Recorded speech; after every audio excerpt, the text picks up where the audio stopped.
Selling an affordable apartment is very easy. Really?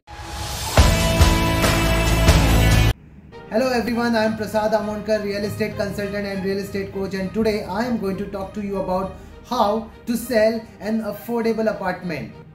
Now generally an affordable apartment costs somewhere between 30 to 35 or 40 lakhs, depends on which city you are. Sometimes a studio also comes into an affordable apartment which goes from 20-25 lakhs, unless you are not in a prime location. So suppose you are in a city area and then you start developing a project which is say about 10 or 15 kilometers away from that city, then the price variation goes between 20 to 25% lesser than the city area.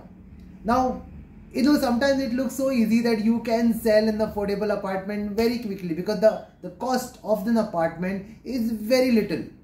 Now in this case also you will go through certain challenges and you need to know what these challenges could be. See what happens when you have gone to a site, you have done a site inspection. Let's say for example you are in one particular city and there is a construction going on which is about 20 or 15 kilometers away from your city, okay, and there is a builder who is doing an affordable apartment project. Now there could be two type of things. One is the developer is not always into developing affordable apartments, or the developer itself is having a small plot and is always into developing smaller or affordable apartments. Now when you are working with a developer who has already done the projects which are in the range of on a land area of let's say 10,000 square meter or 20,000 square meter or more than that, but the apartments are affordable, you try and understand one thing. The area of the land is 10,000 or 20,000 or 50,000, but the apartments what they have done between 200 or 300 or 400 apartments, all these apartments are affordable apartments. That means they have kept the area of the apartments smaller, okay, so that it is made affordable to you.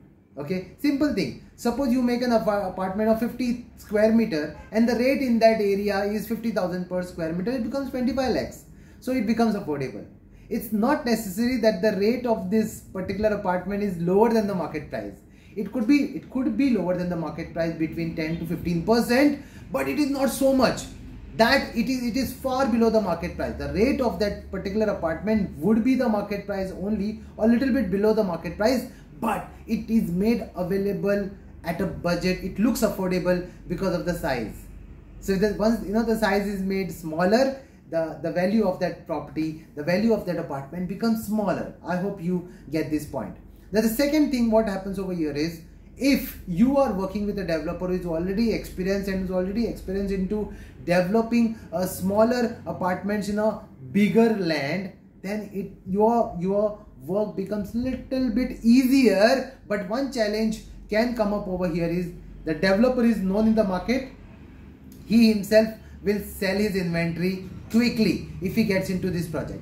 The second kind of developers which you need to work with, and why I am telling you this is because you will get inventory and you will have some command, you will have some authority, you will have some powers or mandate to sell these apartments. The small time developer generally would like to work with brokers so that he disposes of his inventory as early as possible. Now here the challenge comes. The first thing is that the plot available over here where the development is done varies between 350 square meter to maximum 1000 square meter. A small time developer will not take a large land parcel and do the that affordable housing, because he wants to spend minimum on the land, and whatever money he has and whatever he collects from the customers now, he will use it for the development of that property and eventually the construction of the apartment.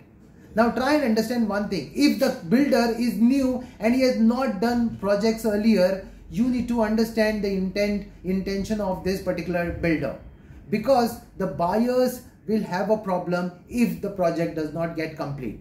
It's not necessary because the project is smaller, it will get completed faster. It all depends on the builder. It all depends on how much money he has to put, to dispose his cash liquidity into the construction of the property. So you need to be very careful whom you are dealing with.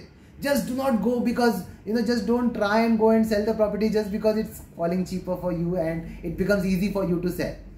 The second thing what happens over here, you need to also understand if the project comes under RERA.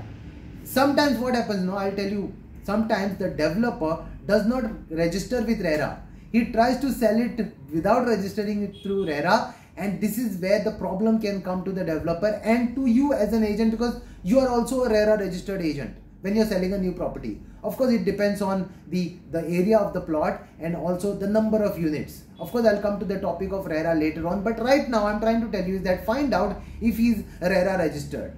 Also, very, very important thing, do not go by the verbal commitment from the developer, from the small time builder, or I will not call him a builder, but I'm a small time builder. I'm saying builder, any commitment, always have it in writing. Now in this case, it is basically the agreement of sale.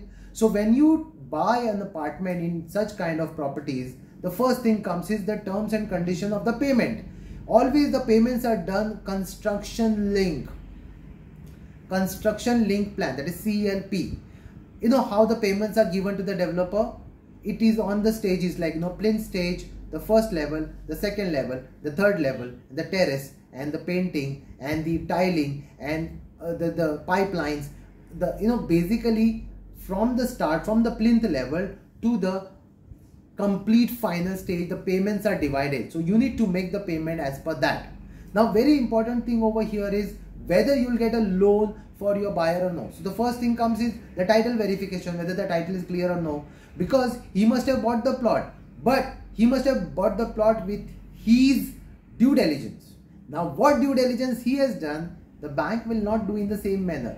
The bank will have that different procedure, because the bank will check whether the land was converted or no, whether the title is come to him, to the developer in a proper manner or no. Also, the developer sometimes develop the property based on the power of attorney, just on the basis of power of attorney. So you need to check whether the developer has done proper development agreement with the seller or no, the seller of the land, I mean to say.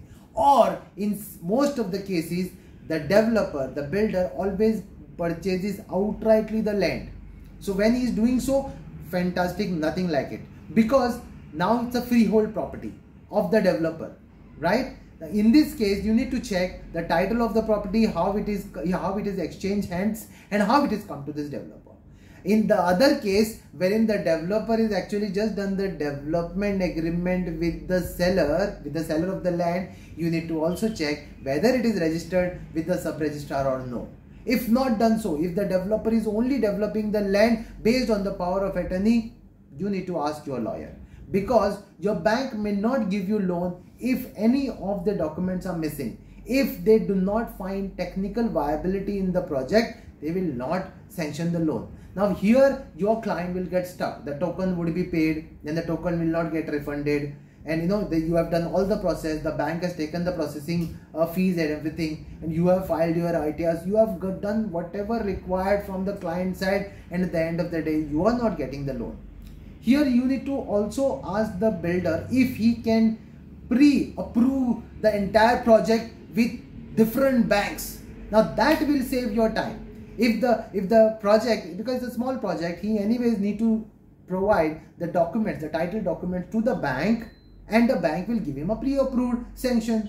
So this particular sanction is enough, the pre-approval is enough for the new buyers to immediately go to that bank and get his loan done. Okay, so basically what I'm trying to say is that when you are getting into that affordable housing project sale, you need to understand whom you are dealing with, what is the builder, what is his history, whether he has done the previous projects or no, whether he has delivered the project on time or no, whether the quality of the construction is good or no, whether the quality and delivery is on time or no. You need to understand all these things, because your new buyer will be of the category of lower middle class or maybe middle class, right? Now is that hard-earned money, they only buy for the first time or they buy only once. So if their investment fails, you as a realtor, you as a broker will also fail. The first criteria of selling a housing, affordable housing, is the developer, and the second criteria is the customer. Now that will come in my next video. Stay tuned and check my next video on how to sell affordable apartments to customers.